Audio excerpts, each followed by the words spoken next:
Қазан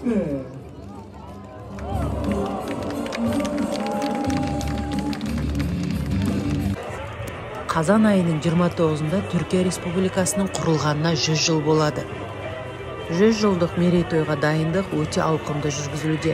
Түркия Республикасының әр қаласында, әр қаланың әкімшілік ауданында түрлі іс-шаралар өткізілуде. Сондай шаралардың бірі Памуккале әкімшілігі ұйымдастырған Түркия Республикасының 100 жылдығына орай жастар және авиация фестивалі. Бұл фестивальдің ерекшелігі оған түрік жұлдыздары, түрік әуе күштерінің пилотаждық эскадрильясының қатысуы.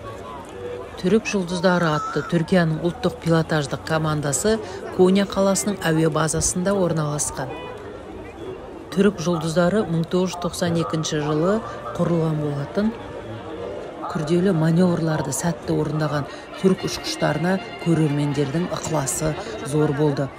Түркияның көк аспанда жарты аймен жұлдызды салуға және осы шоуға түрік жұлдыздарының шамамен жарты сағат уақыты кеткен.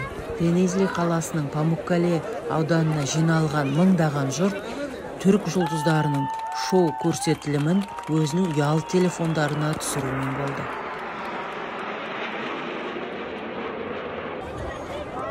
Мың 1993 жылы 18 маусымда Түркияның түрік жұлдыздары деп аталатын пилотаждық командасы министрлер мен шақырылған қонақтардың алдында Анкарада әскери әуе күштер базасында F-5 ұшағымен алғашқы өнерін көрсеткен болатын. Ал еуропалықтардың қызығушылығын тудырған алғашқы ірі авиашоуды түрік жұлдыздары 97 жылы шілдеде Ұлыбританияның Фэрфорд авиашоуында көрсеткен болатын. Түрік жұлдыздары 8 ұшақты топ боп басталған. 2001 жылы 24 тамызда Бакуде түрік жұлдыздары миллионнан астам адамға пилотаждық қойылым көрсеткен. Бүгінде бұл топ ірі авиациялық көрмелерде тұрақты түрде өнер көрсетеді. 20-дан астам елге барған. Түрік жұлдыздары ең көп көрермен жинаған әлемдік рекордқа ие. Түрік жұлдыздарының тағы бір ерекшелігі оның құрамында әйел ұшқыш бар. 2016 жылы ол тіпті осы түрік жұлдыздарының қолбасшысы болып тағайындалған, бірақ 2021 жылдан бастап Анталия әуежайының басшылығына кетті. Түрік жұлдыздары ұшақтарының түсі Түркия Республикасының байрағының түсінде қызыл ақ түстес.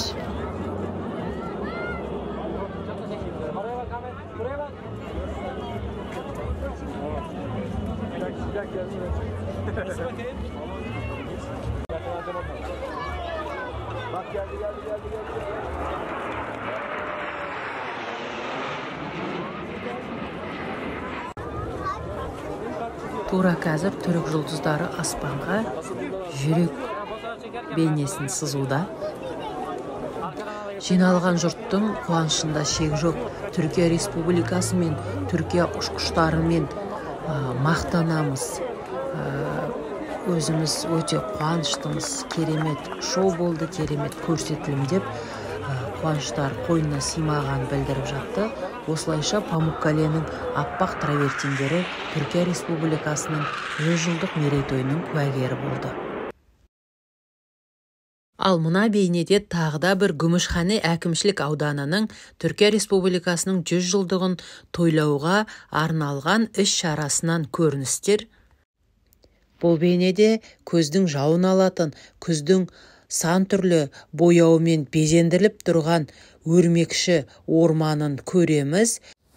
Осындай әдемі табиғат аймағында Гүмішханенің әкімі бастап 100 метрлік түрік байрағын 300-ден аса жастармен бірге 7,5 шақырымды жүріп өткен екен. Табиғаттың мың бояуы көрініс алған мынадай әдемі табиғат аймағымен Түркияның байрағын алып жүру іс-шарасы керемет әсер қалдырады екен. Осылайша Түркияның ормандары да Түркия Республикасының 100 жылдық мерейтойына куә болуда. Жалпы бұл өрмекші орманы табиғи қорық алаңы болып табылады екен.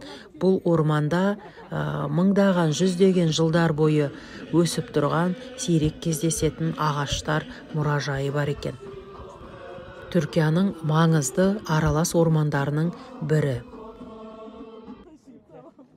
Sizi basın çekiyor. Meşhur olacak muhteşem olmuş.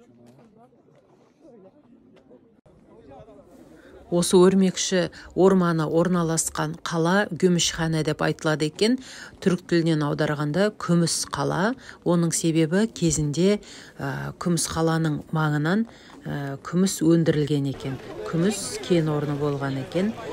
Кейін бірақ сарқылған көрінеді. Ол кен орны Қара теңіз аймағына жататын Gümüşhane бүгінде Түркияның 81-ші қаласы болып табылады.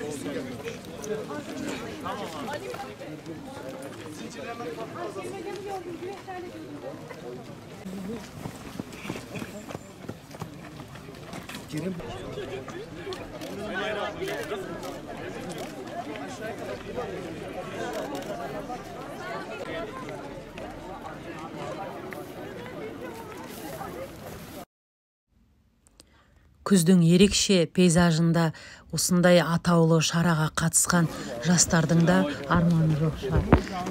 Іс-шараның соңында жергілікті әкімшілік шараға қатысқан жастарды, әкімшілік өкілдерін ыстық шаймен, сусындармен, дәмді бәліштермен қарсы алды. Түркия Республикасының 100 жылдығын атап өту Режеп Тайып Ердоғанның да оны жай ғана емес, керемет ықылас ынтамен атап өтейікші деген Режеп Тайып Ердоғанның да өзінің ыстық ниеті, ықыласы бар болатын о баста. Бұл Түркия Республикасының 100 жылдығын тойлауға байланысты шаралардың кішкене ғана бөлігі десем болады. Себебі Түркия Республикасының 100 жылдығына орай түрлі бірегей іс-шараларды ұйымдастырып жатқан тек әкімшіліктер ғана емес, Түркиямен бірге өскен, өнген үлкен ірі кіші кәсіпорындар, банктер, түрлі фирмаларда өздерінің Түркия Республикасының 100 жылдығына орай ыстық ықыласын білдіріп, видео роликтар жасап, түрлі іс-шаралар жасауда. Егер сіздерге қызық болса, бұл видео ұнаса, оларды да арнама жүктеймін. Бұл бейне тәуелсіздік күнін тойлаудың әдемі нұсқасы болды.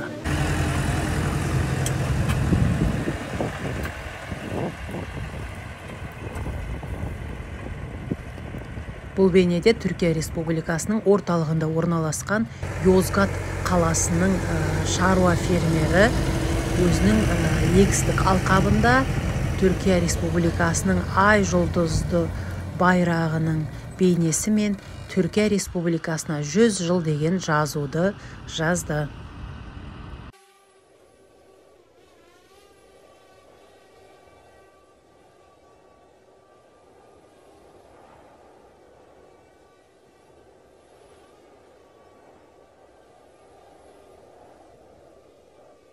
Мұстафа Кемал Ататүрк ардагеріміздің бізге сыйға тартқан Түркия Республикасының 100 жылдығына орай осылай жазба қалдыруды ниет еттім. Мұстафа Кемал Ататүрктің ұрпақтарына сыйлық ретінде түрік болғаныма бақыттымын дегендерге, ай жұлдызды байрақты сүйемін, түрік болғанды мақтан етемін дегендерге сыйлық ретінде. Осылайша жер анада Түркия Республикасының 100 жылдығының куәгері болды. Түркия Республикасының 100 жылдық мерейтойы құрметіне Түркияның Айдын қаласының Күш Адасы ауылдық елді мекенінде арнайы жасақталған сүңгуірлер тобы Түркия Республикасының ай жұлдызды байрағын алып, теңіз түбінде ескерткіш суретке түсті. Осылайша теңізде Түркия Республикасының 100 жылдық мерейтойының куәсі болды.